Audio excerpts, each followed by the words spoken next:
kafatul asatidz wal hujjah wal umara,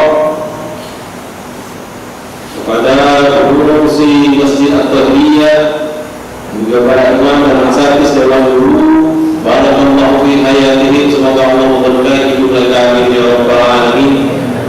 Hormati kita muliakan para hadirin semuanya, semoga kita semua berkumpul di sini mendapatkan ampunan dari Allah dan mendapatkan kemuliaan dari Allah Subhanahu wa taala. Amin ya rabbal alamin. Alhamdulillah. Maka kita panjatkan puji syukur kepada Allah Subhanahu wa taala, kita telah melaksanakan salat Isya berjamaah. Masih kita dalam keadaan beriman kepada Allah, masih kita diberikan kesempatan oleh Allah Subhanahu wa taala menghirup nafas dari Allah Subhanahu wa taala dalam keadaan menjalankan syariatnya baginda Nabi Muhammad sallallahu alaihi wasallam. Dan apabila kita inginkan, kita aturkan, kita curahkan salawat serta salam kepada Nabi yang paling agung, Rasul yang paling tinggi derajatnya, manusia yang paling dicintai oleh sang khaliq makhluk, yang paling dicinta oleh sang khaliq, sang pencipta, sayyiduna wa habibuna wa syafi'una wa maulana Muhammad sallallahu alaihi wa sahbihi wasallam. Alhamdulillah, ini untuk kita bertemu untuk yang kedua kalinya. Insyaallah pada kesempatan kali ini saya akan coba sedikit mengupas, bukan mengipas, beda. Kalau mengupas, ini ada kitab, kita buka, kita baca, kita artikan, kita kaji bersama-sama, itu mengupas. Ya, kalau mengupas kan kitab ditutup, itu begini, mengipas namanya. Kita insyaallah akan sama-sama mengupas. Nah, salah sebut pula, mau mengipas pula. Mengupas tafsir Quran.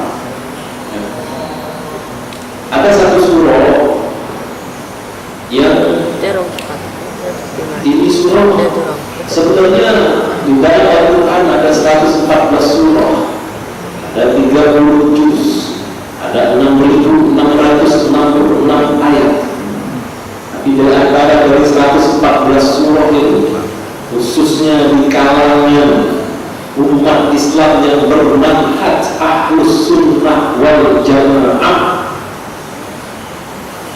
mereka lebih kenal kepada satu surah yang tidak pun terlalu, tidak pun pendek dan tidak pula panjang, kecuali kalau di dalam juz 30 ya, juz 30 semuanya pasti kenal surah Al-Ikhlas ataupun surah An-Nas ataupun surah berbagai macam surah-surah yang lain dalam Al-Quran yang khusus dalam surah juz yang ke-30.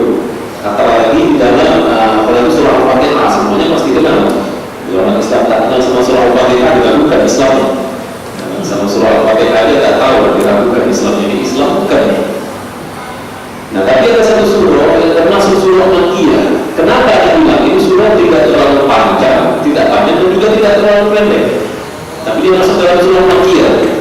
Kenapa lebih dikenal ya, di luar daripada juz 30? Ini surah lebih dikenal khususnya di kalangan umat Islam yang bermanhaj Ahlus Sunnah wal Jamaah, yaitu surah Yasin.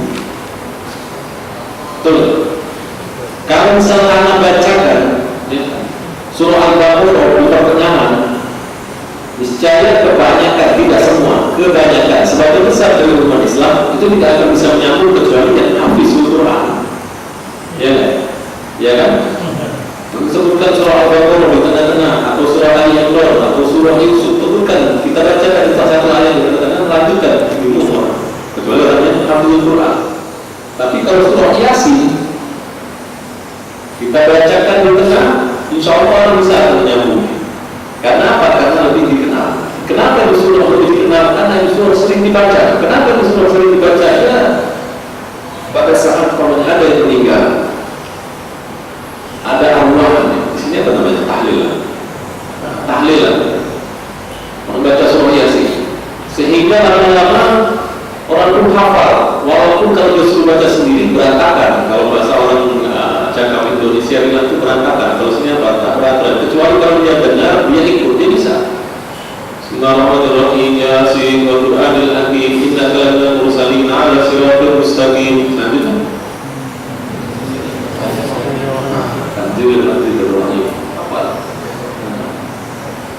Coba kalau bisa kita bacakan surah Bismillahirrahmanirrahim. Amar Rasulullah terusnya lagi itu satu aja. Lanjutnya setelah itu bingung. Tapi kalau surah Yasin, di luar kepala karena sering diibadah. Nah, kenapa Anda memilih jadi kita serupas di malam ini? Itu waktu kita cuma dari pukul ini 40 menit waktunya. Sedikit saja sinopsisnya saja. Kenapa? Karena ini surah sering dibaca. Ya. Alangkah baiknya jika kita tahu isinya, kandungannya. Kalau surah Al-Fatihah disebut juga dengan Ummul Quran.